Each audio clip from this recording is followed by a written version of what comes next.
Cinematic Sarcastic, podcast that talks all things movies and television. I'm Natalie, and I'm your host.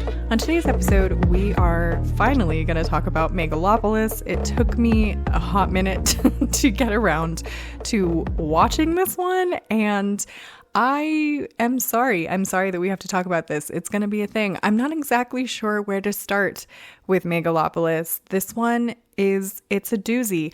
First off, I just want to say I would highly recommend not paying to see this in the theaters. Megalopolis is a whole new level of bad that I really was sort of shocked to see happen. I knew that a lot of people were talking about how terrible it was, but there have been a lot of movies that people keep saying are like the worst movie of 2024. So sometimes it's hard to gauge that. You know, people compare it to like Madam Web, people compare it to some other things. And it's like, how can you compare something like Megalopolis to a superhero movie or, you know, something that's in the comic book universe? How does that go hand in hand?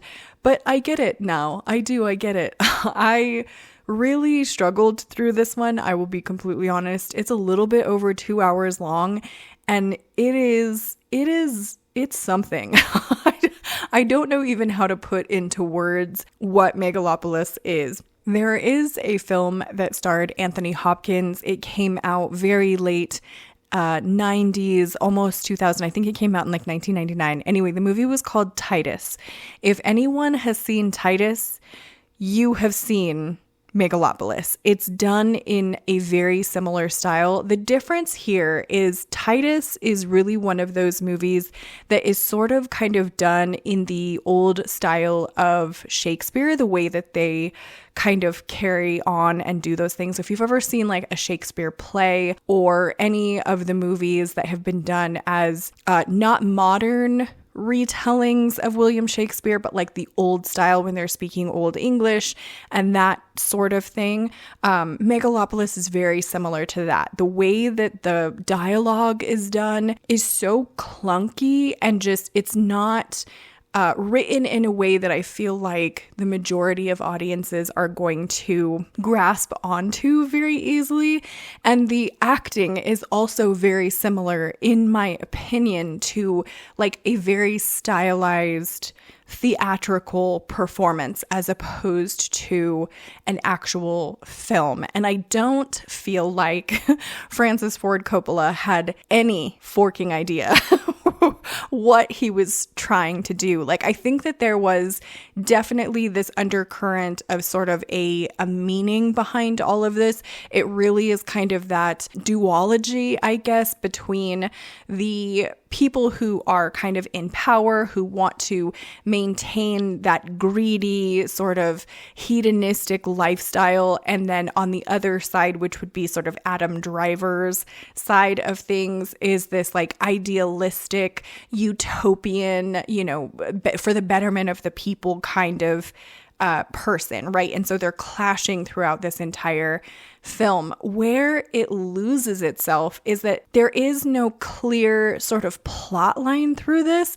And I had heard, and which sort of turned me off to wanting to watch Megalopolis in the first place. Like when the first trailer came out, it looked like it could be interesting and or a dumpster fire. And then I had seen an article come out a very short time later that just was kind of discussing some of the controversies or why Megalopolis seemed to have a difficult time getting off of the ground. One of those things, which of course this is alleged, is that Francis Ford Coppola was attempting to touch or be inappropriate with some of the female extras that were part of the cast in this film. And the other was that there were plenty of delays in filming because Coppola there was no script for the film. So he was constantly running to his trailer to write dialogue, to write scenes. And so some of the actors were just standing around for hours on end, waiting for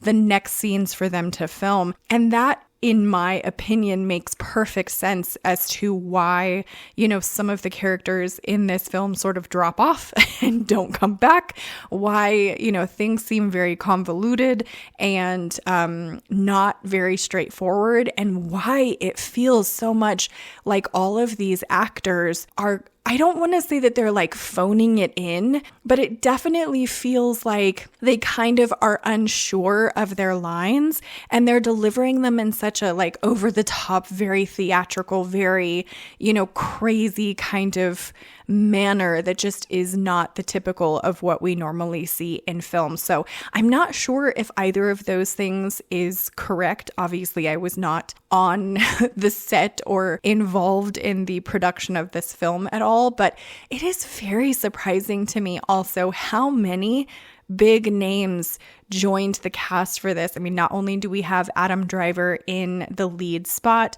but Shia LaBeouf is in this as well. Jon Voight, Giancarlo Esposito, Dustin Hoffman, which shocked the hell out of me because I had not looked at the cast of Megalopolis before going to see it. And when he came on, I was like, no, Dustin Hoffman, no. Like, I remember watching him from when I was a kid. I find him to be an exceptional actor. So to be a part of something like this was just surprising. I feel like this was more of a film of like phone a friend than it was people who were genuinely interested in being in the film. And some of this might have been like, I really want to work with Francis Ford Coppola, and that makes perfect sense. It's strange to me to sit down and watch something like Megalopolis because Francis Ford Coppola was the director of Bram Stoker's Dracula, if anyone is familiar with that film. And I freaking love that film. It is one of my all-time favorites. So I don't know how you go from that, from The Godfather, from some of the other things that he has done and done well, to something like Megalopolis. Like, this very much feels like kind of what the reality of it is, an aging director who wanted to make a movie for himself more than he wanted to make a movie for anything else. And I think that really is where Megalopolis falls into. I do not think, in my own opinion, that Megalopolis is a movie that was made for the general everyday moviegoer. I think that Megalopolis was really made for those people who want to stand in a room and talk about how avant-garde and how just unique and, what an experience this film was. It strikes me as one of those that would do really well at like the Cannes Film Festival, where, it would get a 13-minute standing ovation and they would talk about how incredible it was and look at this lighting and how these costumes are done and all of that stuff. It really sort of strikes me as a movie for critics, which is funny because even the critics here didn't seem to enjoy it. It's got a very low Rotten Tomatoes score, but this definitely gives the vibe of like he wanted to make a movie for himself and maybe his friends who, talk about this sort of thing. And he did, self-fund Megalopolis. So you can't sort of fault him for putting out what he wanted to put out, right? There was no studio backing him. The money that he lost is his own. So you can't really say anything against it. But I definitely think that this is it was a nightmare to sit through 2 hours of this film. It is definitely one of those films where if I wasn't doing a review on it, I 100% would have walked out of this movie. It's so bad. It's so over the top. Now, I will say, that being said, it is very pretty. So it is something where I think you could take like a screen capture of any moment in this film, and that would make like a good desktop background and or something that you could blow up and put on the wall. Like, the set designs and costumes and things are very well done. It looks gorgeous. The film itself looks gorgeous, but the content therein, not so much.